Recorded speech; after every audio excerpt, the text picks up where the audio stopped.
Komið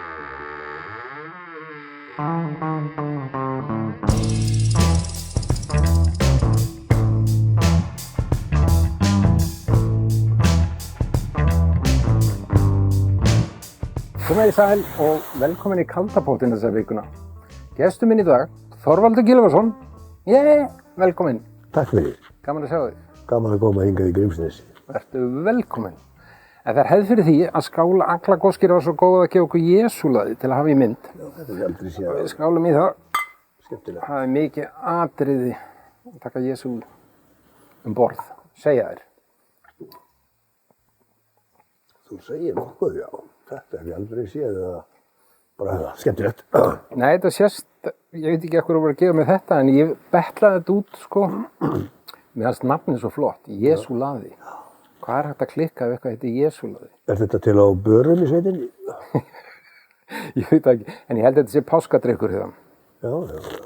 En við ætlum að fara í tímavélina. Okay. Það er 18. júlí 1951 fæddist drengur. Þorvaldur Gylfason. Skýrður. Já. Pabbiðinn, Gylfi Þ, ef ég er að mynda rétt. Já. Og hvar gerðist þessi stóru tíðindi? Ég fæddist í húsi sem stendur enn og er við Aragötu, númer 11 í prófessorabústöðunum í Vesturbæ Reykjavíkur. Og húsið var þá nýbyggt og húsin í kring. Og þetta var úthverfi í Reykjavík. Úthverfi? Mamma og pabbi höfðu áður átt heima í Garðastræti 13a, í lítilli íbúð þar. Og sofið á rúmi sem var á breidd á við helminginn af þessari borðplötu hér. Og eftir 13 ára búskap þar, 9 ára búskap þar, að þá fluttu þau í þessa prófessorabústaði nýbyggð lítil innbýlishús rétt fyrir vestan háskólann. Og þarna byggu prófessorar háskólans margir. Já. Og ein göturöð, bara fáein hús, frá 1 og upp í 15, bara 8 törur, 1 og 5, 7, í Aragötu og annar eins í Oddagötu. Og margir á gömlu kollunum sem núna allir komnir undir græna torfu voru þarna. Voru þetta allt prófessorar? Já. Það sést allt háskólatengt? Þess vegna hét þetta prófessorabústaðirnir. En sko sjarminn við að alast þarna upp var nú eiginlega ekki bundinn við prófessorana og fjölskyldur þeirra með fullri virðingu fyrir þeim, heldur við Grímsstaðaholtið. Grímsstaðaholt? Já, Grímsstaðaholtið var lítið holt í Vesturbæ Reykjavíkur, þar sem stóðu gömul hús og þar sem bjuggu svona fullgrónir sjómenn og ég man eftir trúboða með lúður uppi á bílpækjunni hjá sér. Og hann var alþýðu fólk sko og það var með búskap, hann voru kindur og hænsn. Og þangað var maður sendur að sækja mjólkina á brúsa sko. Og það var svo lítið hættuspil að fara hann upp að sækja mjólkina. Fyrir á miðju Grímsstaðaholtinu var hús sem hét Grimsby.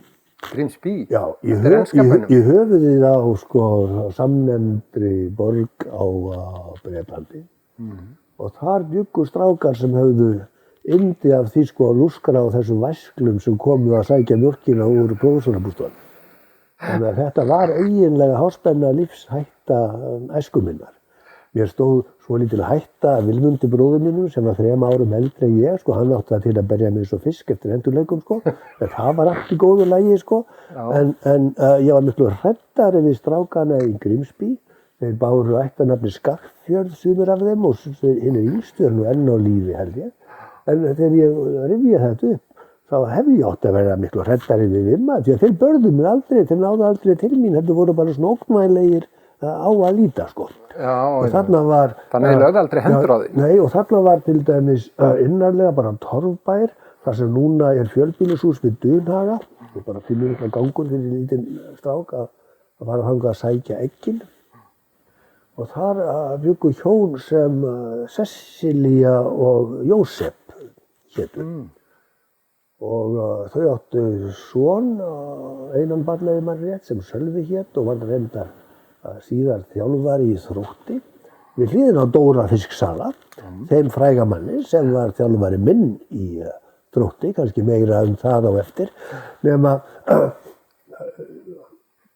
mamma rifjaði stundum upp söguna því þegar ég kom einhvern tímann til Sesselíu og Jósefs að sækja ekki. Og dyrnar standa opnar, hálfa gátt, og ég fer inn og þá segir Sesselía veikum rómi sko, af fleti sínu, sko, Þorvaldur minn, eggin eru þarna í pokarum á borðinu, taktu þau og legðu bara greiðsluna, þarna skálina við hliðina á eggjapokanum, því ég nefnilega bundin við rúmið.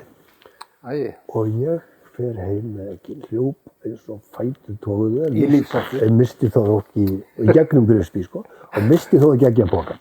Nei. Og segi við mömmu þegar ég kem heim og búin að skila eggjunum. Mikill helvítis djöfulsins bölvaður fattur að Jósef, heldur hann hafi ekki bundið hana Sesselíu við rúmið. Já, ok. Það við hún var bundin við rúmið. Já, en svo annar staðar á Holtinu, að þar bjó Dóri fisksali, sem Einar Kárason gerði nú frægan í Djöfla Eyjumyndum sínum. Já, alveg rétt. Og hefur verið leikinn af úrvalsleikurum á leiksviði, á leiksviðum, og er eiginlega þjóðþekktur maður. Og hann var giftur Jósefínu Lautól sem kölluð var og það var í fólki kringum þau sem eru þjóðkunnar porsjónur sko, af skáldskap Einars og frásögnum hans heimildamanns af Holtinu. Og nema Dóri var þjálfari í Þrótti, sko. Hann var sennilega hálfur eldri en ég og sko Vesturbæir æsku minna var þetta vettvangur KR-inga, sko. Jú. En sumpart út af Grímsstaðaholtinu og fátækafólkinu það, verkamönnum og sjómönnum og þess að það, sem ég fann strax einhvern veginn að ég ætti samleið með og dró mig eitthvað að þeim.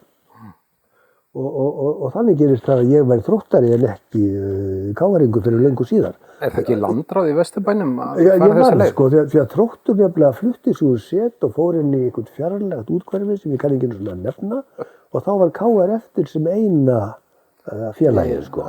Og ég man að sko, Ólafur Thors hringdi stundum oft í pappa á mótnana og forsætisráðherrann, formaður Sjálfstæðisflokksins. Og þegar við strákarnir komum í símann að þá lágur hann ekkert á sko, að losna við okkur í símanum. Hann vildi gjarnan tala við okkur, sko. Og ég man að honum líkaði það ekki vel þegar hann heyrði það að ég var ekki KR-ingur heldur Þróttari, sko. Allt sett í kassa. En pappiðinn, hann Gylfi Þótt, hann var valsari. Var hann kominn í þingmennsku þá? Nei, það býtur nú við. Jú, drottinn minn dýri. Hann verður þingmaður 5 árum áður en ég fæðist. Já, áður en hann orðið það þá þegar, sko. Saga hans í grófum dráttum svo, sko, að hann lærir í Þýskalandi að sína hagfræði frá 36 til 39. Með öðrum orðum á síðari helmingi þess tíma sem Hitler var búinn að ná völdum í sínum blokki áður en hann varð áður en hann riðst inn í Pólland, sko. Og það muna ekki bara nokkrum vikum að pabbi lokaðist inni í Þýskalandi í stríðinu. Já, ok. Og rétt sleppur heim og þá giftaði sig 39 og elsti bróðir minn fæðist 3 árum eftir það, 42 og sá ég miðið fæðist 48 og svo ég rek lestina 51. Já. Og þarna sem sagt bara er fjölskyldan í þessu úthverfi sem enn var að heita má, sko. Það er að segja 2 samlíkjandi úthverfi í Grímsstaðaholtið og Bróðsvörðarbústaðarnir og svo voru nú Merlarnir og Hagarnir að byggjast upp og svona en það manni þótti svolítið langt. Skrýllinn að koma sér fyrir. Já, manni þótti svolítið langt að fara í bæinn, sko. Já, en þetta var ágætt. Þetta er umverulega 101 sem út að tala í dag. Já, þetta er nú heitir að vísu 107 núna, sko. Komið það vestalega. Já. Svo var ég bara vesturbæingur allæfi, sko, og allt með fólk og þangað til ég gerðist miðbæingur fyrir nokkrum árum einhverju renni, þannig að núna erum við bara í taugamiðjunni í Er það eina skipti sem þú fluttu úr Vesturbænum þegar þú fóruð í miðbæinn? Já, ég hef alltaf litið á það sem vísbendingu tilfinningarlegan óstöðuleika vera að flytja. Þannig að ég vil eiga sem allra fæsti heimili og vera sem allra lengst á hverju og ég hef reynt að virða þá reglu, sko. En þú, sko, því ég var að ræða við því upphafi og ég sagði, ég er í Grímsnesinu. Og þá spurður mig, beygir maður þá hvar? Já. Og ég sagði, ég held allir Íslendingar vissu, og sérstaklega okkar aldrei, vissu hvað Grímsnesi var. Það var ekki alveg gróf bein. Þú ert greinilega alveg 101 dauðans. Já, ég er nú miklu rættisari víða í Afríku, sko, heldur en ég hér í Grímsnesinu, sko. Ég get orðað þannig, sko, ég er eiginlega betur að mér, sko, í Súdan en í Grímsnesinu, svo ég vitni í skaldi, sko.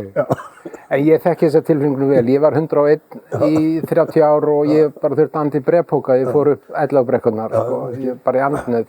En segðu mér skólagangaðinn, ég meina var það... Hún var bara eins og skólaganga blæra minna, það vil segja 6 ár í barnaskóla í Melaskólanum sem þá þótti vera fínasta skólabygging sko á Norðurlöndum. Hann held ég vígður 46 og var það bara í höndum sama kennarans, þetta allt mjög stabílt sko og Magnea Hjálmarsdóttir hét hún, yndisleg kona, mikil kennari og margt af börnunum sem voru með mér í bekk þarna eru vinir mínir fram á þennan dag. Og svo fer maður í bara yfir göttuna í Hagaskóla, sem var gagnfræðaskóli og barnabörnin mín og börnin hafa gengið nákvæmlega sömu braut, sko. Er öll fjölskyldaðin sem staðsett í Vesturbænum? Já, það má ég, já. Mjög sérstakt. Já, en það eiga nú eftir að verða miðbæjarrottur líka býst ég við, sko. Hérna spyrja leikslókum með það, sko. Og svo bara fór ég í Menntaskólanum Reykjavík og ég hljópavísiði bekk í gagnfræðaskóla, þannig að ég var stúdent ári yngri heldur en félagið mínir. Vel gert. Ég er alltaf yngstur og æstastur hvar sem ég kem, sko. Það er fyrst núna þegar ég er komin á áttræðisaldur sem að kemur fyrir stökur sinnum að ég er ekki yngstur þar sem ég kem, sko. Ég geng út frá því að skólagangan hafi bara gengið vel og þú rúlaði þessu ára undan. Hún var átakalítil og ánægjuleg og gekk vel, sko. Og svo bara flyt ég heima 19 ára gamall til að fara til náms í útlöndum og þá lýkur þessum fyrsta af 3 pörtum í lífi mínu, sko.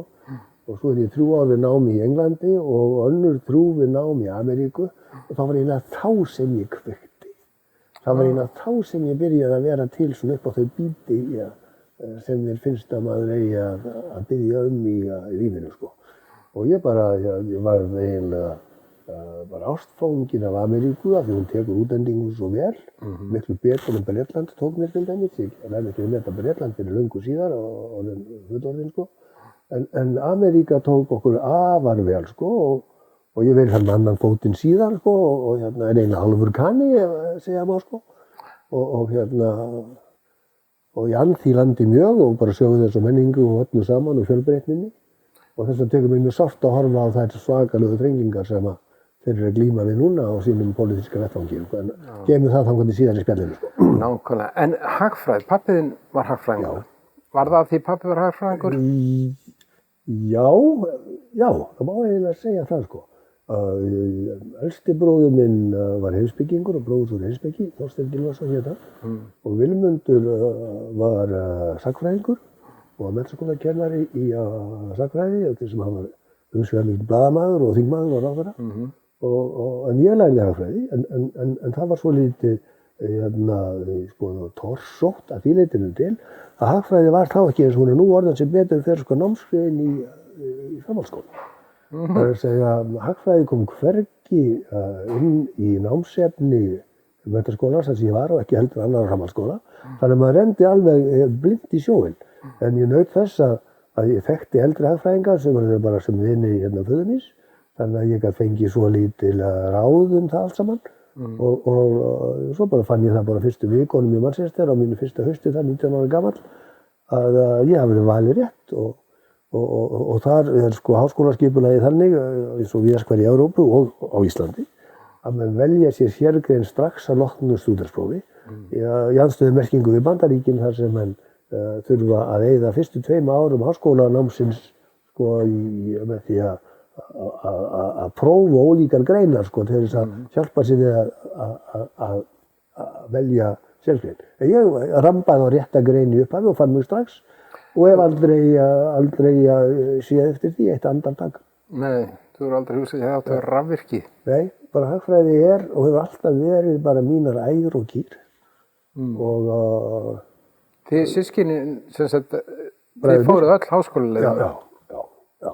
Og það, sko, ef maður skoðar þetta aftur í tímann, sko, þá eru ömmur mínar 2 sko komnar af prestum og lærðum mönnum langt aftur í ættir. En afar mínir báðir eru komnir af alþýðufólki, af sjómönnum og verkamönnum og bændum. Þannig að það er allur kokteillinn í bakgrunninum. Til dæmis voru móðurafi minn og móðuramma, þau voru bæði læknar.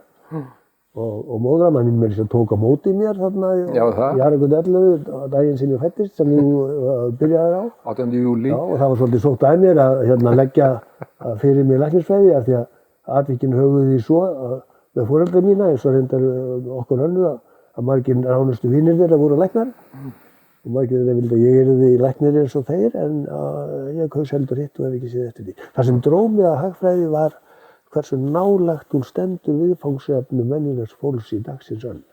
Okay. Og ég ákvað það strax sko að ég vildi verða háskólamaður í hagfræði en ekki sko embættismaður. Þar sem ég vildi stunda rannsóknir sem að menn ráðast í þeirra vonu að þeir geti fært út þekkinguna sko.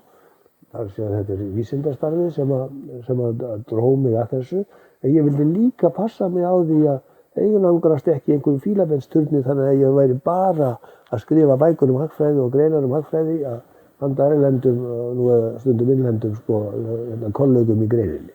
Ég vildi að þetta ætti aðgang að fleirum og ég dróst snemma að sko, þörfinni fyrir góða hagfræði í fátækum löndum sko, til þess að reyna að lyfta fólki upp úr fátæktinni. Og þannig vildi það til að fyrsta starfið mitt á loknu námi var í Alþjóðagjaldeyrissjóðnum sem sendi mig í samningaferðir í allar heimsálfur sko. Ég var alltaf byrjað að raka mig þegar ég var byrjað að semja sko lánskjör fyrir hönd Alþjóðagjaldeyrissjóðsins í Afríku og annar staðar og ég hef haldið þeim tengslum og það stendur til dæmis á því að bara kafli starfsævi minna síðust ár hefur verið mjög bundinn Afríku og ég verið í 18 Afríkulöndum að vinna. Og ég verið í 100 löndum að vinna sko, ef ég tel allt saman og það bara á mjög vel við mig. Ég verið með annan fótinn í útlöndum og ég sagði svona halvur Kani, ég er líka halvur Evrópumaður sko. Og halvur Íslendingur og nú legðum nú saman. Já, ég var að lesa þetta googlaði þig, ég náttúrulega vissi að tilvistinni og fylgst með þér í gegnum tíðina og finnst þú skemmtilega oft kjaftfor, ég bara segi það beint út, skemmtilega sko. Að þetta er rosa ferilskrá sem hún með. Já. Hún er alveg bara svangaleg, hún er út allt. Já. Þetta er hann Dúfus, heimiliskrátturinn, hann kemur stundum í heimsókn. Komdu sæll Dúfus. Hann er alveg skalaus. Já, þetta er svona. Hún er voða vinur. Ég þarf að biðja þig að bjóða Dúfus yfir til þín, þegar ég hleyp upp í ofnæmi. Er það svoleiðis? Dúfus, komdu bara hérna. En ég þakka kettinu fyrir að sína mér þennan áhuga. Já, það sé hann er yfirleitt ekki hrifinn af þessa velvild. Heldur sér til hlés. Já, kjaftfor segir þau. Já, svona varst beittur oft. Ég skil það sko, því að afar mínir báðir voru býsna kjaftforir einkum sem yngri menn sko. Í hvað átt á kjaftfori? Það var stólpakjaftur á þeim. Það urðu til dæmis sko, mikil átök milli skáldvinanna Þorsteins Gíslasonar, föðurafa míns og Einars Benediktssonar. Og þeir skiptust í blöðum sínum eftir að þeir hættu að vera samherjar út af einhverjum tilfinningaskít skáldskap. Þeir skiptust einhverju svakalegustu svigurmælum sem sögur fara af. Fór þetta fram í blöðum? Fór fram í blöðum. Ég meira sér að skrifa leikrit um þetta sem er ekki enn komið á fjallinnar, hvað sem síðan verður. Og þannig að, en svo mildaðist þessi föðurafi minn og varð eiginlega mildin sjálf sko þegar árin færðust yfir. En hinn afi minn, móðurafi minn, Vilmundur Jónsson landlæknir, hann gat nú líka gefið íhaldinu inn í hæfilegum skömmtum, hann satt á Alþingi skeið sko og hann mildaðist nú líka svolítið eftir að hann dró sig út úr sko skarkala stjórnmálana. Við höfðum spilað mig hvort var kjaftforar að faðir minn eða móðir mín. Pabbi var býsna kjaftfor framan af aldri. Hann var til dæmis ofta rekinn frá Ríkisútvarpinu. Þannig var að bara sem ungur prófessor og með hagfræði skólagöngu frá Þýskalandi þá var hann fengið til að flytja í erindu daginn og veginn. Og oft var það þannig að bara útvarpið beið í símanum og sáðunum að þess var ekki óskað að hann kæmi aftur. En þetta jafnaðist sko, Mist hann sig þá í mikrofónum? Já, hann hefur kannski komist ofan á Kjarnamálsins, ég átta mig ekki á því. Nei. En mamma var nú ekki mikið fyrir að tala í útvarpið eða sjónvarp, en hún gat Afi sagði þegar mamma var barn á Ísafirði að hann hefði aldrei lent í öðru með stólpa kjafti eins og henni. Já, svoleiðis. Það fræs. Fylgdi henni alla tíð. Þú spurðir æskuárin. Já. Og við tókum eftir því bræðurnir að þau voru ólík foreldrar okkar að því leytinu til að pabbi talaði eiginlega aldrei það hvernig við vorum leið. Það var ekki upptekinn af sjálfum sér. Og hann sagði okkur eiginlega aldrei sögur úr æsku sinni. Já. Og það sem við vitum í það þurftum við eiginlega að draga upp úr honum með töngum eða upp úr öðrum sko. En mamma ól sín fyrstu 13 ár á Ísafirði þar sem þeir voru héraðslæknar afi minn og amma. Og það leiði ekki sá dagur í uppvexti mínum að mamma væri ekki full af sögum úr æsku sinni á Ísafirði. Þannig að mér fannst ég ekki bara bókstaflega hverja þúfu í bænum sko. Og hún var þekkt Ísafjörð fyrir sumt af því sem hún sagði. Einhvern tímann gerist það að amma og afi koma heim á læknastofunni og barnið situr 3 ára gamalt út í glugga og segir þeim að Þórbergur Þórðarson sé komin í bæinn. Hvað segir þið barn? Spyrja þau. Hvernig veistu þetta? Og þá á mamma hafa sagt allt veit ég og alla þekki ég. Og það sem hafi gert var það, komust þau að seinna sko, að það hafi komið skip og Þórbergur var á leiðinu af höfninni í 8 Silfurgötu 7 þar sem við bjuggum og mamma sér hann af 100 metra færi og þekkir hann og þannig var sagan til sko. Þannig var sagan til. En mamma var mikill fjörkálfur sem pabbi var ekki. Já. En nú pabbiðinn þú byrjar í hagfræðinni og ert náttúrulega að koma heim og eitthvað. Pabbiðinn inn á þingi fyrir Alþýðuflokkinn væntanlega og hann var náttúrulega að ræða ríkisfjármál. Var debatt á milli eitthvað feðga hvernig eigi að gera það? Nei, pabbi talaði eiginlega aldrei stjórnmál heima. Aldrei? Og hann var svona fjörlyndur sko, þannig að hann hafði eiginlega miklu meiri áhuga á sko, bókmenntum, listum, tækni og vísindum heldur en á stjórnmálum í raun og veru. Hann var dreginn út í stjórnmál og hálfpartinn gegn vilja sínum en svo bara vann hann verkið og það gekk ágætlega og hann gekk hérna stoltur og ánægður frá því borði. En það var aldrei stjórnmálaþvarg á heimilinu af neinu tagi. Og við Þorsteinn, elsti bróðir minn, við vorum miklu líkari pabba að þessu leitinu til að við höfðum enga sérstaklega áhuga á stjórnmálum. Og Vilmundur hins vegar sko, brann af áhuga á stjórnmálum en hann féll snemma frá. Þannig að pabbi hafði þá ekki hann lengur til þess að tala við. Og Þorsteinn bróðir minn sem er heimspekingur, hann hafði engan áhuga á þessu. Þannig að ég eina sá sem sitt upp með sögurnar sko. Já. Og reyndar höfuð atvikið þannig og mér líður vel við að hugsa það. Að eiginlega minn nánasti samstarfsmaður í bransanum sko, í áratuga skeið var það einhvern sko. Já. Þannig að ég sendi aldrei frá mér nokkurn texta á íslensku og stundum ekki á ensku heldur nema hann læsiði yfir vandlega. Og ég endurtók allt honum greiðan og las allt sem hann var margra bóka og greina höfundur sko. Og þannig að við unnum saman þessu leitinu til, þótt við skriðum aldrei neitt sameiginlegan texta sko. Og við hugsuðum mjög líkt og bara okkur var bókstaflega aldrei sundurorða, ekki eitt skipti. Ekki eitt skipti? Það er mjög það er nú bara Íslandsmet. Já, og ég get ekki sagt það sama bræður mína hina sko. Og það er ekki það að þeir væru meiri skapmenn heldur en ég held ég. En bara við höfðum svona furðu líkt upplag við feðgarnir og svipuð sko áhugamál sko. Hvernig myndirðu lýsa þér sem ungu manni? Hvernig, ef ættir að draga út mynd á honum, hvernig myndirðu lýsa honum? Ég get það ekki. Ég er svolítið svo pabbi að þýleitin til að ég er miklu heldur hugsa og tala annað fólk heldur en sjálf mér sko. Þannig að ég hef aldrei dregið mig í dilka. Ég veit að sumir kallaði mig kommunista og aðrir kallaði mig hægri mann og eitthvað. Ég hef bara engan áhuga á svoleiðis einhvernum sko. Svona ramma inn eitthvað? Já, nei, veist það ég það ekki. Þú getur prófað að spyrja konuna mín einhvern tíma seinna en varstu hæglátur? Varstu svona, fór lítið fyrir þér? Veistu, það verður eiginlega að spyrja aðra það sko. Ég kann ekki að ég hef aldrei sóst eftir sko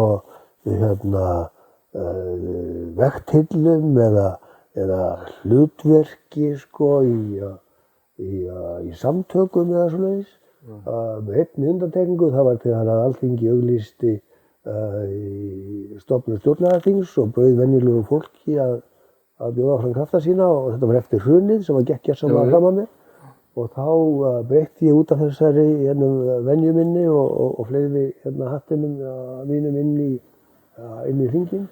Og ég setið í stjórnum 2 fyrirtækja bara og það var bara frumkvæði þeirra sem stjórnuðu fyrirtækjanum sem vildu fá mig þangað inn. Annað var Kaupþing sem var uppreisnarfyrirtæki gegn bankakerfinu. Það var Pétur Blöndal sem fékk mig þangað inn og það gekk bara mjög vel. Þetta var meðan Kaupþing var heiðarlegt og fínt fyrirtæki sko. Ég var löngu komið þaðan út sko, þegar allt fór að verða í veg. Og hitt fyrirtæki Sjóskólinn í Reykjavík, þar sem Garðar Kortes, skólastjóri og óperustjóri, fékk mig til liðs við þau og síðan er ég 14 ár. Og ég sitt enn í stjórn söngskólans. Að öðru leyti bara hef ég verið bara háskólamaður fyrst og síðast. Fræðimaður. Já, og ég hef unnið jöfnum höndum hér heima og í útlandum alla mína tíð. Og skrifa bækur og greinar og það mitt lifibrauð sem ég hef mikla ánægju af sko. Því að þegar ný grein verður til, sko, til birtingar í einhverju alþjóðlegu tímariti og svoleiðis grein fæst ekki birt sko nema hún sé að færa út kvíarnar á einhvern hátt sko í stóru eða smáu. Og sko ánægjan, við líkum að segja fullnægingin sem fylgir því þegar svona grein verður til, hún bara næst í bær við gleðinni sem fylgir bassfæðingu í fjölskyldu sko. Okay. Og þegar maður er birt 300 svona greinar sko, að þá sérðu að þetta svona. Já. En ég verð að spyrja þig, þú sagðir að þú komin áttræðsaldur. Já. Og þú ert búinn að labba í gegnum þetta samfélag sem hagfræðingur frá bara snemma á ævinni. Já. Ég er hérna 10 árum eftir einhvers staðar. Okay.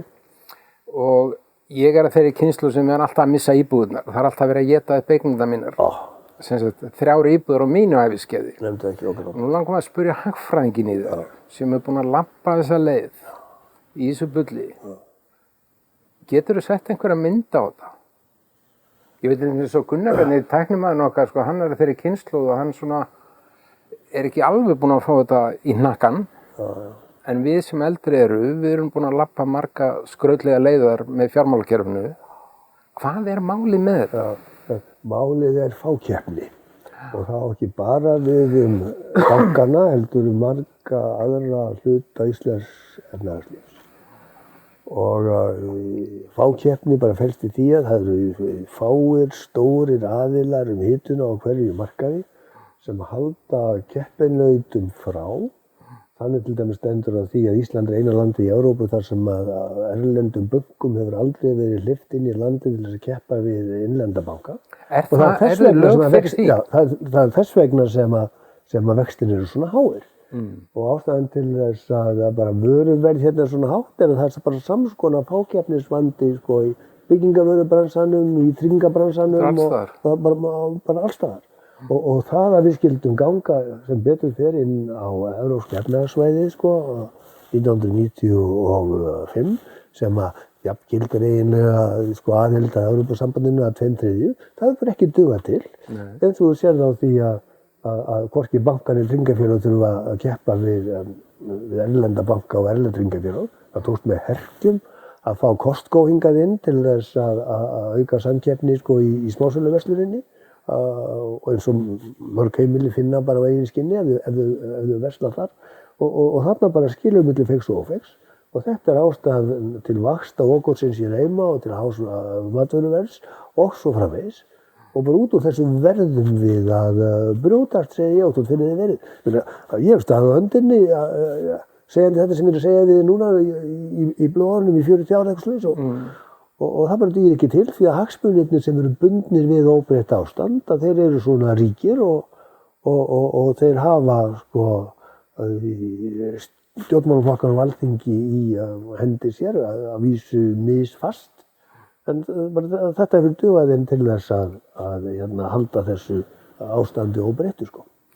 Mussolini sagði, gamli fasistinn, að fasismi væri stjórnvöld spyrt við fjármagnseigendur, að það væri fasismi. Hann útskýrði það þannig. Þannig á einust það má spyrja sig, búum við fasismi? Þetta er ríkt orð, ég veit það, þetta er stórt orð. Ég veit það, sko, ég kannast við það að orðið fasismi eða skríðandi fasismi á rétt á sér í íslenskri stjórnmálaumræðu núna eins og hlutir hafa þróast í öðrum löndum. Og menn eru byrjaðir að tala þetta í sumum Evrópulöndum, eins og í Póllandi og Ungverjalandi, og jafnvel sumpart í Bandaríkjunum, þar sem tala ólígarka núna í fyrsta skipti, gerðu alls ekki fyrir 30 árum. En ég hef ekki sett skríðandi fasisma hér heima í samband við þetta. En það var kannski bara vegna þess að ég var búinn að gleyma þessari tilvitnun þinni í Mussolini. Kannski má skoða þetta upp á nýtt En ég sé merki skríðandi fasisma hér heima í öðru, eins og til dæmis þessari óslökkvandi þörf þeirra sem telja á sig hallað í umræðum stjórnmál að reyna að rúina andstæðinga sína með því að draga þá fyrir dóm og fá þá dæmda fyrir meiðyrði. Og maður hefur séð þetta og bara vísvitandi tilraunir og ekki með neinni leynd, heldur bara fyrir opnum tjöldum, þess að þagga niður í mönnum fyrir dómstólum og þannig hegða sér og hugsa hálfgildingsfasistar, segi ég. Já, Mussolini hafði greinilega rétt fyrir sér einhverju leyti með þetta. En svo hafa mörg þessi mál lendað bara fyrir mannúðardómstólum í Evrópu og verið slegið á puttana á okkur, trekk í trekk. Trekk í trekk. Og það til margs það hvað dómskerfi hérna veikt. Og það stafar svo aftur á því bara að það eru miklu nánari tengsl milli dómskerfisins og framkvæmdarvaldsins og löggjafarvaldsins heldur en ætti að vera. Og lögfræðingandi vinir manns fást til að viðurkenna þetta undir 4 augu, en þeir þræta þannig rauðir í framan fyrir opnum tjöldum. Þetta að breytast aðeins, það að koma nýjir og betri og réttsýnni dómarar smám saman inn, þetta hægur ferill. Það bara allt og mikið ranga dóma, sannanlega ranga dóma sem eru felldir og sumum þeirra snúr við fyrir erlendum dómstólum. Og þetta bara stafar af bara sérhygli og spillingu og klíkuskap. Og þetta nefnilega ekki sér íslenskt vandamál. Það bara gerast bara í dag og í gær í Bandaríkjunum að hæstaréttardómarar þar, þeir eru 9 talsins, að verða sér til ævarandi minnkunar með því að hugsa og tala opinskátt það að það komi bara vel til greina að forseti Bandaríkjanna geti myrt andstæðinga sína og sloppið með það til þess að vernda forsetaembættið fyrir hættunni á lögsóknum andstæðinganna. Þetta einhvern mesta hneyksli í sögu Hæstaréttar Bandaríkjanna. Var ekki Trump sem að raðaði þar inn mönnum og konum? Hann skipaði þrá af þessum 9 sem sitja þarna núna. Og þetta er alveg svakalegir atburðir að gerast.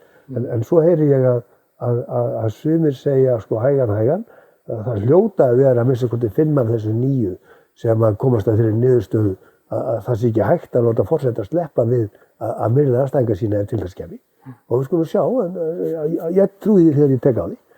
En þetta í ferli, klárlega. Það er alveg ótrúlega hvað þessi maður hefur smogið milli stafs og hurðar í gegnum sinn feril. Hann bara gangandi glæpafaraldur, það ekki það vísi. Og hættan að hann verði bara kosinn aftur.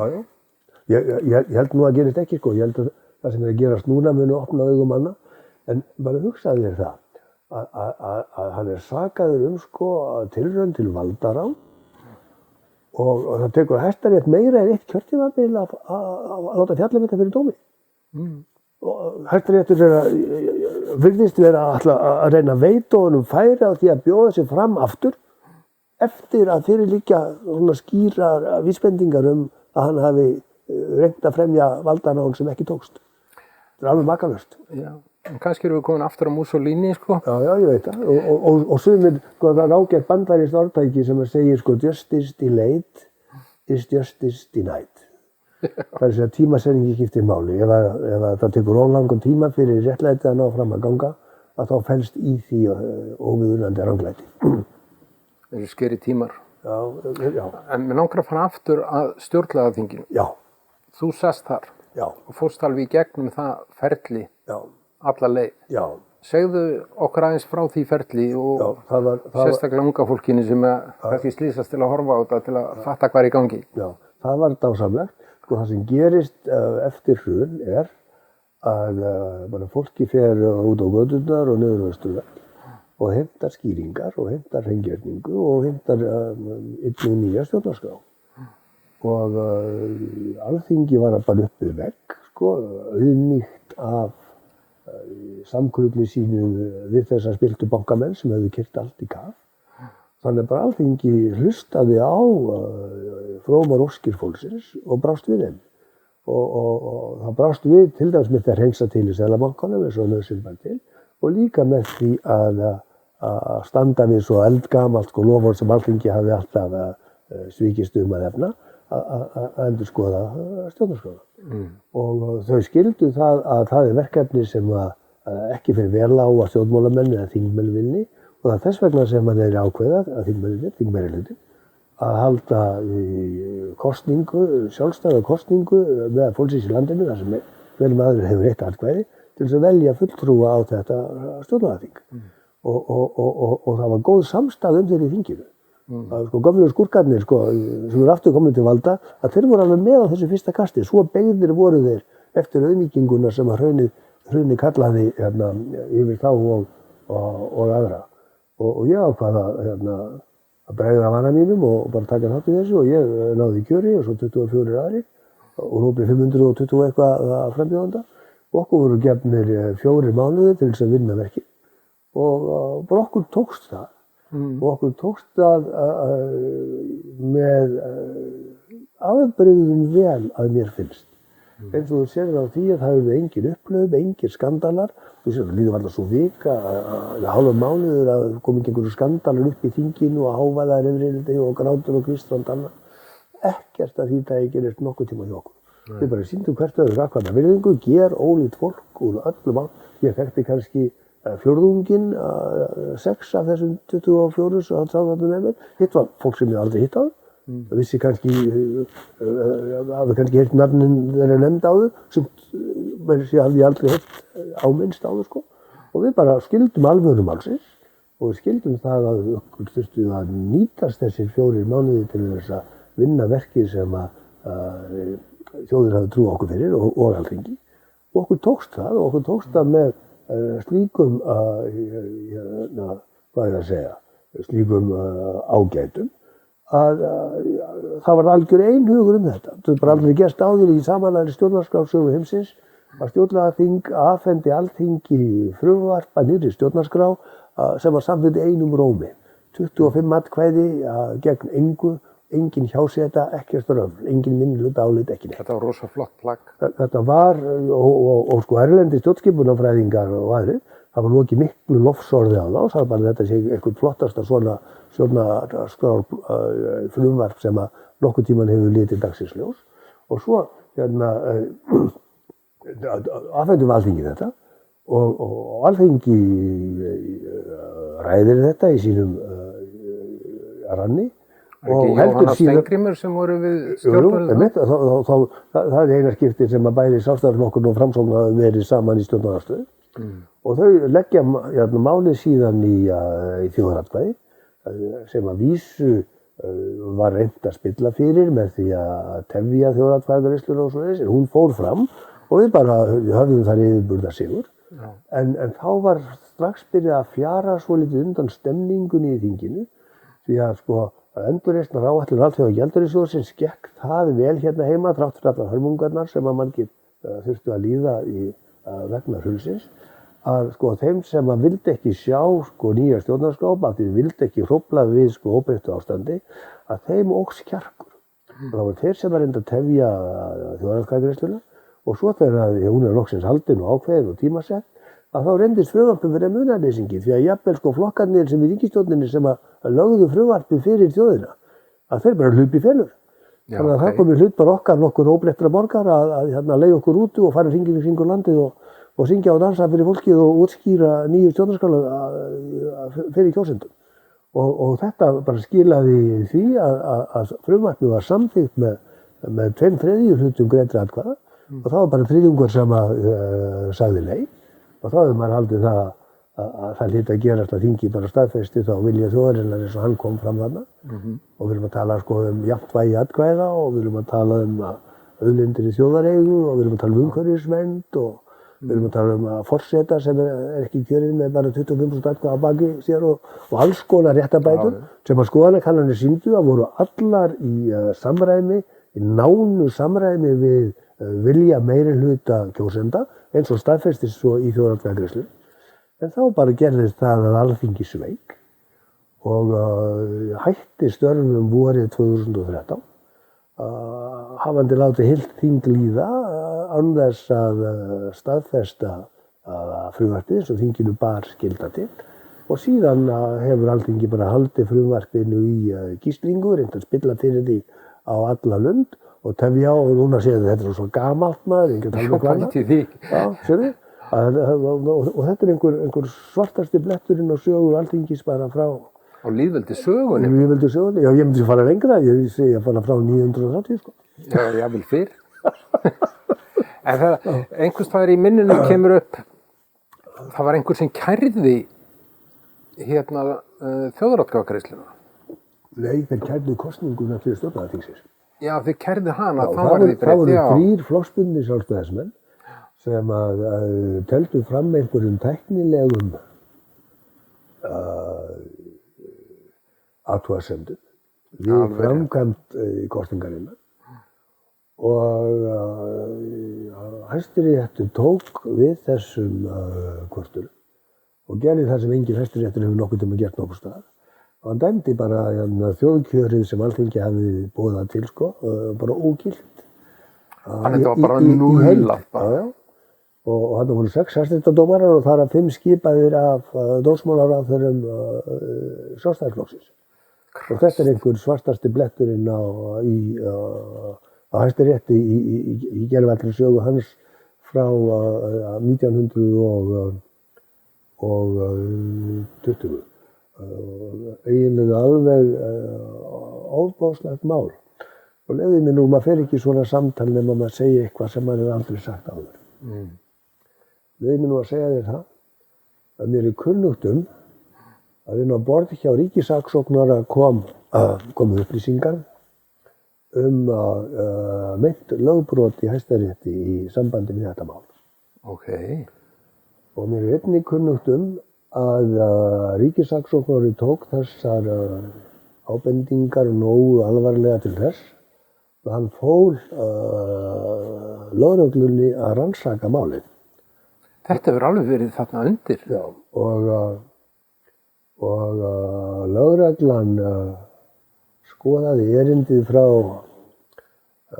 ríkissaksóknara og baðst undan því, neitaði því að rannsaka málið. Þetta væru ábendingar og ekki sannanir. Með öðrum orðum, það var eins og lögreglan ætlaðist til þess að þau sem lögðu ábendingarna fram inn úr rannsóknarvinnuna sem auðvitað lögreglan á að vinna. Og ríkissaksóknari féllst á þessu niðurfellingu, þannig að málið var aldrei rannsakað. Og ég segi frá þessu vegna þess að ég á þessi bréf. Ég er viðtakandi þeirra, en ég vil ekki birta þau. Ef eitthvað vill að þau séu birt, þá finnst mér að þeir sem að sendu bréfin eigi að birta þau. Já, og þú ert með nöfn á þeim aðilum og allt í þínu röðum. Já, bréfin heima. Nú, ég veit að þú munt ekki svara mér. Hverjir það eru? Nei, ég sagði nákvæmlega það sem ég ætlaði að segja. Já, takk fyrir að deila þessu með okkur. Já. Ég hafði ekki hugmynd þetta. Nei, ég veit það. Og fylgist ég nú vel með. Nei, ég hef aldrei sagt frá þessu áður. Þetta er algjör skandal. Já, ég veit það. Var þetta bara að vinna pólitískt? Ég veit það og þess að þegar að menn kvarta undan spillingu í stjórnsýslunni og í stjórnmálum og viðskiptum og velta þessu fyrir sér svo hvort að hún nær inn í Hæstarétt og inn í saksóknaraembættinu og lögregluna. Að þá skilji ég þær vangaveltur og það er meðal annars þess vegna sem að ég ákvað að segja til þessu sögu. Þannig svarið er einfalt, það er greinilega bara já við því. Út frá þessu. Algjörlega. Ég er nú pínu sjokkeraður. Ég held einhvern veginn að væri að einhvern veginn búin að henda þessu öllu upp á borð, hvað sjálfstæðismenn gerðu þetta hitt og hvað þessi gerðu og hinn gerði. Þetta eru nýja fréttir fyrir mig. Já. Ég byrði rannsóknarblaðamenn að úti að halla ykkur að Þorvaldi og pína þessi bréf út úr honum. Vá! En hvað, svo hringlaði þetta bara einhverju nefndum? Hvað eru margar nefndir búin að vera þetta? Já, verður en það sko. Og svo eru til dæmis fráfarandi forsætisráðherra, þau verið með einhverja sérfræðinga á sínum snærum sko, við að búa til ný ákvæði, og til dæmis nýtt auðlindaákvæði sko, sem er bara algjörlega tannlaust og bitlaust sko, með að við ákvæði sem er í nýja frumvarpinu okkar, sem er í var samþykkt sko með 83% atkvæða sko í þjóðaratkvæðagreiðslunni og það var kollega mínir í lagadeild Háskóla Íslands skulle láta hafa sig út í að skrifa skýrslur sko sem eru bein árás á yfirlýstan vilja þjóðarinnar í þjóðaratkvæðagreiðslu.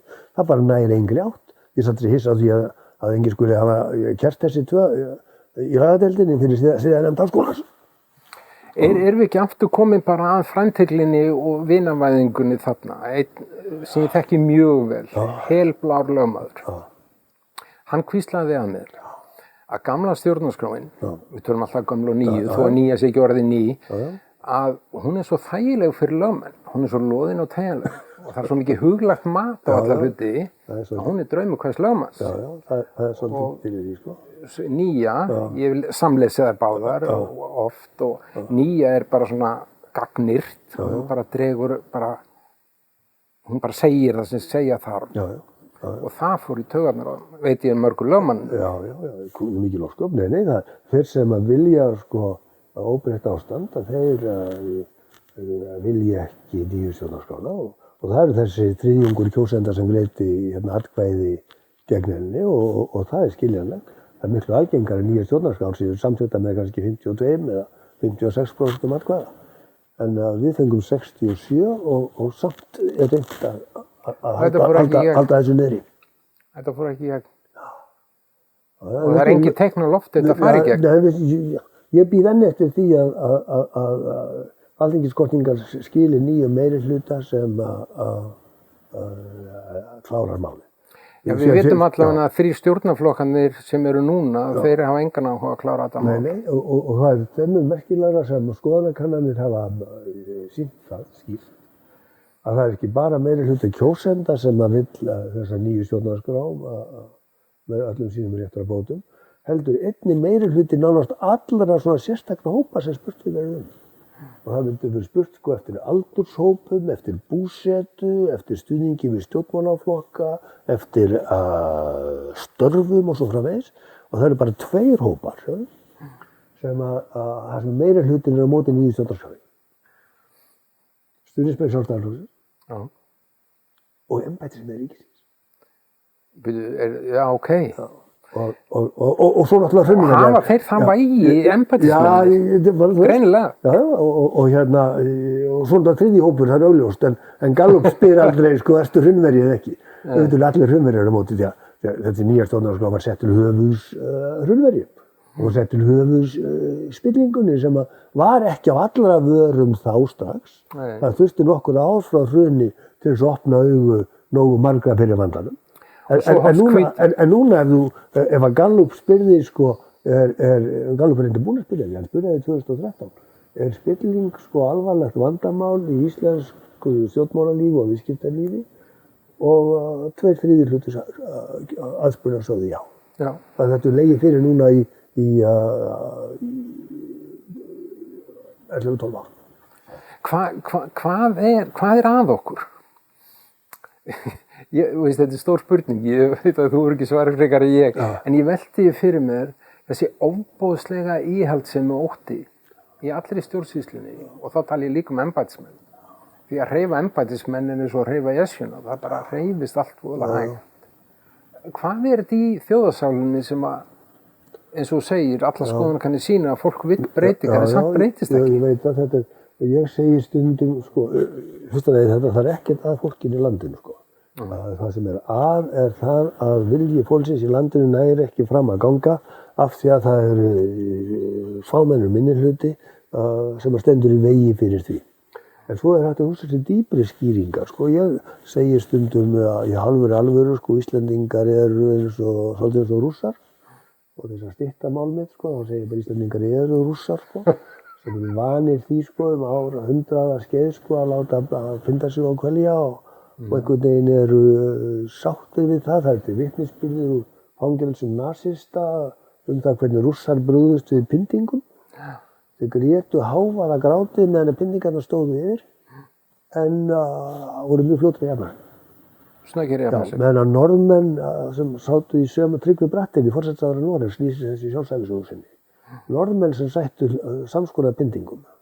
Þeir voru að ónýtir bara. þeir emjuðu ekki undan pinningunum, en þeir voru niður brotnir lengi á eftir, sko. Og þarna erum við komið að vísi að lýsingu á ólíkum þjóðarkarakter þessari tveggja þjóða, sko. En svo komið nýjar, sko, kenningar þetta. Ég heyrði mjög áhugavert viðtal við Öldu Sigmundsdóttur, blaðamann og rithöfund, sem hefur skoðað þetta. Hún þjóðfræðingur að mennt. Og hún segir sögur af niðursetningum sem að öll eigum við í bara fjölskyldusögu okkar, sko, sagnir af og minningar niðursetningar sem var komið afar illa fram við. Svo Ómar Ragnarsson, vinur minn, hann þekkti svona konu og skrifaði 2 bækur hana, hún kom Manga með svartan vanga. Já, alveg rétt. Já, og það var bara hérna í nágrenninu, þar sem hann kynntist henni ungur maður og hún sagði honum sögurnar og Ómar sagði bara að það var ofboðslegt að heyra. Lýsingar hennar og þeirri mannvonsku sem hún hafði mátt sæta. Og kenning Öldu, ef ég skildi hana rétt, þessi, að það eimir ennþá eftir af þessari kúgun og viðbrögðum við henni, ekki ólíkt því sem ég var að segja Rússland, sko. Og þetta kynni að vera skýringin því að hvernig Íslendingar láta svona hluti yfir sig ganga sem að Svíar eða Norðmenn eða Danir myndi aldrei láta yfir sig ganga. Þetta eitthvað hört svo gút dæmi. Já, þetta svona djúpsálafræði sem er erfið, sko, yfirferðar og ég engin sérfræðingur í henni en mér þykir þetta umhugsunarvert. Mér finnst það. Það eitthvað bilað í þjóðarsálinn okkar, það klárlega þannig. Get ég sagt 65 ára gamall maður eftir mitt lífslaup. En mig langar að spyrja þig með Evrópusambandið. Já. Þetta eilífa debatt ESB eða ekki. Já. Hvert svona þín sýn á það dæmi? Ég var selja bara einn af fyrstur til þess að mæla fyrir inngöngu Íslands í Evrópusambandið í Morgunblaðinu 1985 eða 6 eitthvað svoleiðis. Góður, frumguður. Já, og ég er Evrópumaður bara í hjarta mínu og ég skil það að Íslandi er lítið og það bara hættulegt fyrir Íslandinga að vera of einir að báti og við höfum bara að tengjast eins nánum böndum okkar vinaþjóðum eins og við getum, eins og við gerum þegar við gengum í Evrópusambandið, í NATO og eins og þegar við gengum inn á Evrópsku efnahagssvæði og mér finnst að við höfum að stíga þetta skref til fulls og það bara tengist þessu sem við sögðum áðan fákeppnina. Að til þess að snúa fákeppnina niður að þá þurfum við að ganga til fulls í Evrópusambandið meðan annars bara til þess að eignast aðild að Evrópsku samkeppnisstofnuninni sem fylgist með, samkvæmt bara lögum og reglum, því að fákeppni sé ekki látið bitna á neytendum í aðildarlöndum sambandsins. Og þannig að vaxtaokrið og annað búðarokur hér heima, það er bara miklu erfiðara ef að evrópska samkeppniseftirlitið væri komið hingað inn. Og þá erum við menn byrjað að tala eftirlitsiðnað og þá séum við að þeir bara komið upp yfir sig þá þegar. Þeir vilja ekki eftirlit af því þeir vilja fá að frið til að halda áfram að ríja þig og mig inn að skinni, sko. Þrátt fyrir. Það fullyrti einn maður við mig að ef við höfum verið í Evrópusambandinu þegar hrunið var yfirvofandi, þá höfðum við ekki krassað svona stórt út af regluverki Evrópusambandsins. Ég held að það geti verið mikið til í því, sko. Við höfum tekið dýfu, en við höfum ekki skrapað botninn, sko, eins og við gerðum. Já, sko, vinir okkar á Norðurlöndum, þeir kvörtuðu undan því að Íslendingar þjóðvöld hefðu ekki komið nógu vel fram því þeir segja þegar húsið þeir að brenna, það átti ekki að halda þið leyndu fyrir nágrannum því, það átti að segja þeim hvers kyn segja, sko. Og þetta sárnaði, sko, þeim sem stýrðu seðlabönkunum annars staðar með Norðurlönd þegar þetta var. Og það bara skil ég þetta mjög vel. En þetta, sko, að halda útlendingum frá, sko, það birtist meðal annars í því að það ræktu Íslendingar ekki þá sem þeir skildu sína að segja frá þessu og það var sleppt. En nú er landslagið þannig, nú erum við í enn einni dýfunni. Já. Og er þetta ekki bara copy-paste frá fyrri dýfun? Nei, það er ekki rétt að segja þessi dýfa núna. Það gengur nú sæmilega, sko, þó svo að... Með stýrivexti í 10%? Það er víst alveg rétt að getur verið að þessir háu vextir og verðbólgar, sko, eftir að hægja talsvert á fartinni hérna. Og maður sér það bara, það sem ég er mestar áhyggjur af það sko, að bara gömlu hrunverjarnir eru bara margir aftur mættir til leiks. Og bara með þýfið óskert. Og mér sér Seðlabankinn lendi út rauðu dregli á móti því sem maður ekki töldu vera þýði sko eftir hrun. Og sem var alls ekki nógu gott. Og nú erum sem sagt eiginlega búinir að bara ná undirtökum í efnahagslífinu aftur. Ég er ekki viss að þeir ætli að fara í annað hrun sko. En bara þeim svo ósýnt að höfða sér skynsamlega með massra manna, það getur vel verið að þeir leiði svona hrun óvart. Við skulum sjá þeim. Ég var samt ekki vonað því. Ég var vonað því að það hægi svolítið á þessu öllu sko. Og ég sé það bara til dæmis að ríkisstjórnin sem hún hefur setið í 7 ár sko, hún hefur ekkert fylgi, hún nýtur einskis trausts. Þannig að þá bindum maður vonið það að það komi eitthvað annað upp úr kössunum næst og vonandi ólíkt.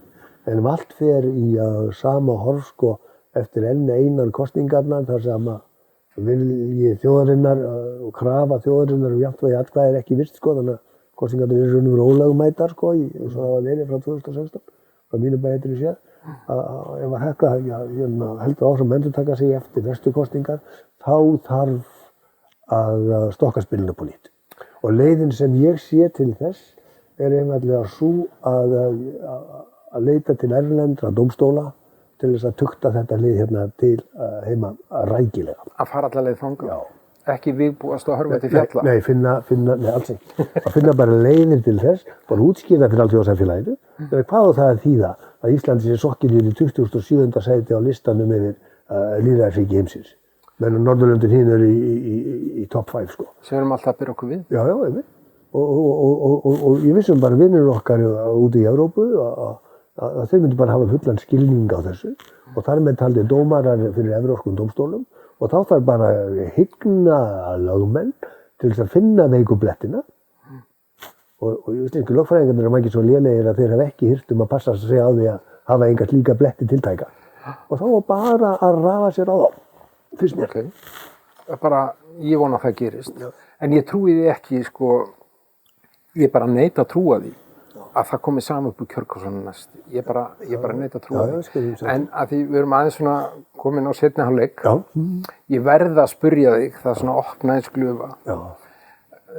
Forsætisráðherrann okkar stökk af skútunni í forsetakosningar. Ég er alveg hneykslaður, sko. Ég líka. Og mér finnst þetta lýðræðislega brútalt. Já. Hver er þín svona sýn á það? Nú erum við ekki að tala um persónuna Katrínu, við erum bara að tala um þetta embættishopp, samanber stólahoppið hans Bjarna og þessi fílingur, sko. Já, sko, einn flötur á þessu að sá að hún hefur farið fyrir þeim sem hafa staðið í vegi fyrir staðfestingu nýju stjórnarskrárinnar og þar með staðið í vegi fyrir nýju ákvæði og forsetakjör sem að fráfarandi forseti lýsti mjög eftir. Það er að segja að ákvæðinu forsetakjör verði breytt á þann veg að enginn verði forseti nema hann hafi meirihluta á baki sér. Að standa í gegn þessari réttarbót sem forsætisráðherra og ætlar svo að nýta sér gallan í gömlu stjórnarskránni með því að fara fram þótt og megin vita það að hún færi mesta leið 30% atkvæða og sennilega ekki með 25 sem getur dugað til sigurs. Að það er sko bara myndbirting sko mjög alvarlegs hagsmuna árekstrar sem mér finnst bara vitna sko siðvillu af vondri tegundum. Þetta er bara 0 lýðræðisþroski og ég heyrði einn mann tala lýðræðisþroska í þjóðum í útvarpsviðtali, ég man ekki hver það var og hann talaði með viðvörum og pari við leikskóla í lýðræðisþroska. Já, ég skil svoleiðis áhyggjur sko. Já. Ég á erfitt með áttamáð þessum, finnst þetta skrítið múf hjá henni og henni sem persónu. En það er til að lausna á þessu, en hún er svolítið kröfuhörð. Hún er bara svo að þeir 3 eða 4 frambjóðendur sem að næstir henni koma í skoðanakönnunum, ef hún verður áfram efst þegar líður á maí, þeir bara komið sér saman að bara eitt þeirra fari framboð. Því að þá sigrar sá frambjóðandi með 60-70% atkvæða gegn 20-30 hjá forsætisráðherranum sem að braut af sér með því að bjóða sig fram. Já. Og segja til, ef Kristján Eldjárn hefði verið með marga meðframbjóðendur gegn Gunnar Thoroddsen, 68, þá við Gunnar auðvitað sigrað með sín 34%, en Kristján var sem betur fyrir einn og hann sigraði með 66% atkvæða. Og þarna, sko, gömul sannindi, sko, sá vægir sem vitið hefur mest eða meira, sko. Og þess vegna hvet ég þau, þetta skínandi fólk sem hefur býðið sig fram í góðri trú, sko, til þess að láta eigin vonum að ná kjöri, víkja fyrir þeirri þjóðarnauðsyn að fulltrúi stjórnmálastéttarinnar geti ekki náð kjöri sem forseti og þar með taki á, sko, málskotsréttinum með svona sáralítið fylgi að baki sér. Já. En ég hef ekki mikla trú á því að þessi tillaga mín nái fram að ganga, en ég vona að þau heyri þetta spjall okkar og heyri hvað ég er að hugsa þetta og svo skulum við sjá. Það hefur gerst, það gerði til dæmis síðast bara 1996, að prýðilegu frambjóðandi dró framboð sitt tilbaka 10 dögum fyrir kosningar. Og þannig að það er ekki of seint að draga framboð sitt tilbaka, jafnvel þó að framboðsfresturinn renni út í kvöld. Já. En það er einhver lenska í þessu því að sko, ef við förum með þetta yfir í pólitíska landslagi, þá var ég að tala um formann eins flokks daginn og þessi klísja að ganga óbundin til kosninga. Mér finnst þetta algjör klísja. Síðan förum við á kjósum, allir fara með sitt atkvæði, mitt atkvæði við þyngri en þitt, af því ég bý út á landi. Og ég kýs einhvern flokk og þeir marka sig saman og úr því verður einhver stjórn og stjórnarsáttmáli sem enginn kaus eins og við erum að horfa á síðastliðin 7 ár. Og hvað er í veinu í því að, eins og talar að framboðsaðilar tali sig saman og komist einhverju niðurstöðu. En af hverju gerir pólitíkin þetta ekki? Þeir fara alltaf óbundnir til kosninga. Ég sög nú til að segja annað sem að ég hef ekki sagt áður. Komdu með það. Það má ekki hafa svona 2 skúp. 2 skúp. Það var árið 2007 þegar maður sá hvert stemdi, sko, hér heima og þegar það dró að kosningunum þá þóttist ég sjá, sko, að það væri stór hætta á því að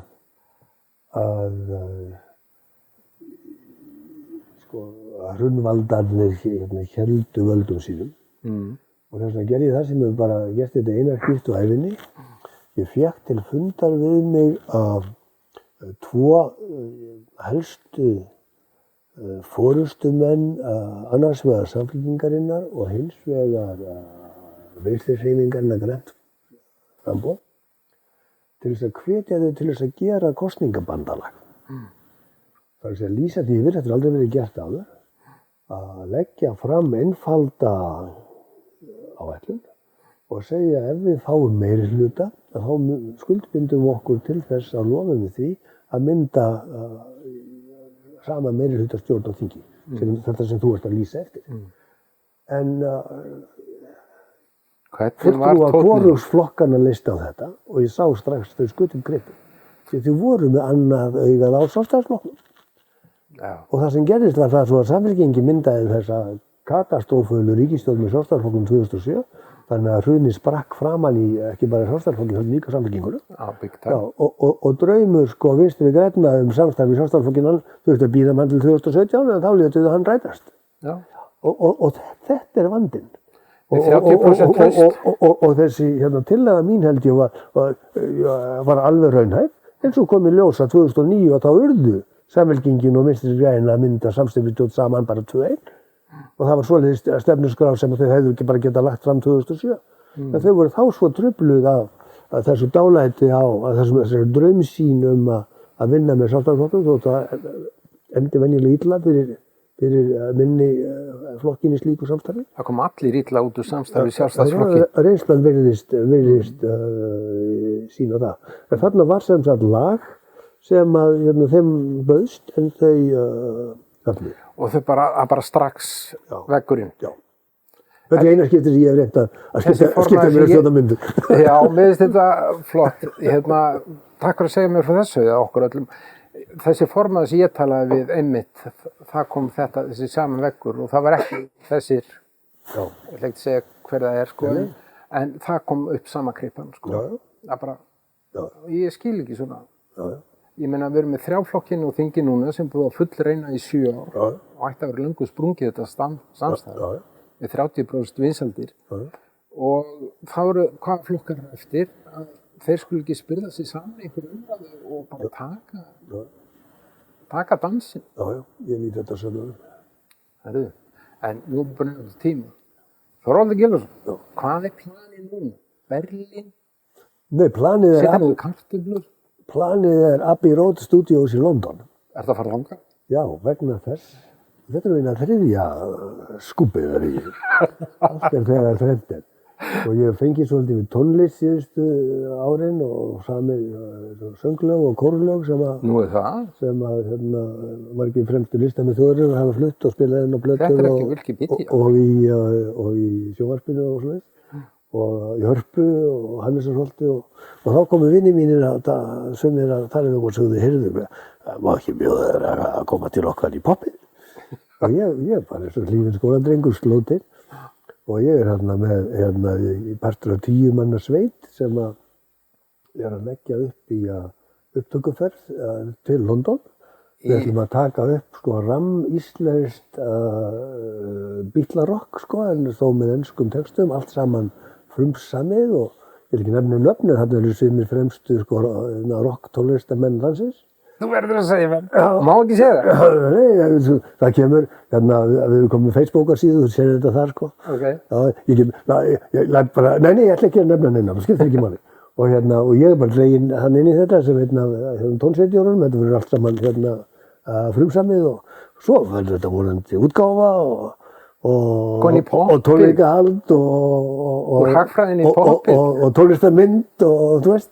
Geggjað. Já, þannig að Ertu liðtækar og hljóðfæri? Nei, ég þannig bleimið ekki Nei. En þú getur samið saman? Já, ég sem fyrir það Vel gert. Og þannig að við erum skemmt okkur eins og fermingarbörn á æfingunum í Hafnarfirði undanfarna mánuði og svo. Ég held að þið 4. skúpið, hver eru með?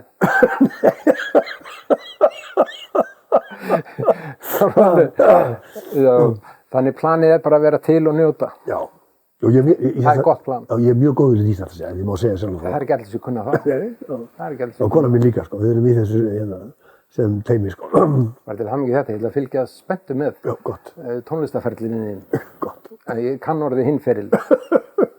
En við þurfum að fara að ljúka þessu. Já.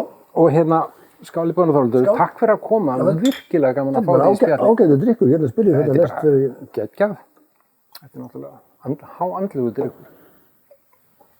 Að lokum trúaður. Þú sér að ég þarf að hugsa mig Það er náttúrulega vísindamaðurinn og rökhyggjan stangast á við eitthvað ósynlega vin. Já, svarið já. Og það bara arfur frá föður mínum sem var trúmaður en móðir mín var ekki trúkona og ég stend nær honum en henni í þessu. Ég eins og var ekki kirkjurækin, ég á marga góða vini sem eru prestar og ég virði mjög þeirra sjónarmið og ég tel að Jesús Kristur allra snjallasti stjórnmálamaður allra tíma. Það var rebell. Ég þekki enga stefnuskrá sem tekur fjallaræðinu fram og ég er allur á því bandi en ég hugsa samt ekki mikið þetta en svarið já fyrir ekki að ég þurfti að hugsa mig Já, en við viljum aðskilja ríkis og kirkju ekki rétt. Það nýr þáttur? Þetta fjallum við vandlega í stjórnlagaráði og eina atriðið í skránni þar sem almenningur kjósendur tóku fram fyrir hendurnar á okkur var þetta ákvæði. Þegar niðurstaðan, ég skipti mér satt að segja ekkert af þeirri umræðu í stjórnlagaráði. Það var eina málið þar sem ég leiddi hjá mér og lifði, það voru 2 prestar í ráðinu og það voru minnstakosti 2 sem voru allir á bandi siðmenntar og svo framvegis og þannig að það voru öll flóra sjónarmiðana var þarna bara eins og úti í samfélaginu og ég hélt mig til hér. Niðurstaðan var svona mjög varlega orðað ákvæði sko svona einhvers konar drög að aðskilnaði og það var spurt þetta af því að Alþingi ákvað það sérstaklega í þjóðaratkvæðagreiðslunni 2012 og kjósendur samþykktu 5 af þessum 6 ákvæðum sem Alþingi spurði sérstaklega en ekki þetta. Þannig að kjósendur tóku fram fyrir hendurnar á stjórnlagaráði sem var þeirra réttur að sjálfsögðu. Þannig að nýja stjórnarskrá kveður á óbreytta skipan á sambandi ríkis og kirkju. Já, en forsetakaflinn honum var breytt þannig að forseti var ekki verndari þjóðkirkjunnar. Er það ekki rétt hjá mér? Nú man ég ekki það. Við erum að byrja á allt öðru þætti. Já, nú man ég ekki það allriði sérstaklega. Ég myndi þurfa að rifja það upp. Mér minni það, það var langt sinni lasta að það hefði verið rofinni sér tengst við forseta. Ég skal ekki segja það það af en á, nú bestu með minni til þess. En njóttu þín á Abbey Road með öllum popparunum. Ég þekki eflaust einhverja og beði að heilsa þeim. Já. Og takk fyrir að koma, alla leið í Grímsnesið. Takk fyrir að bjóða mér. Og ég ætla að fá að fylgjast með þið betur á Facebooki. Ok, sömuleiðis. Takk fyrir að horfa, góðir áhorfendur og áheyrendur því að þetta er líka á Spotify, hljóðrásinn. Og ef þið viljið tuða í mér eða einhverjum öðrum þá sendið þið bara mail á mig á tyratýr.is og ég svara öllum þeim mailum sem er komið hingað til og mun halda því áfram. Takk fyrir að horfa og gleðilegt sumar.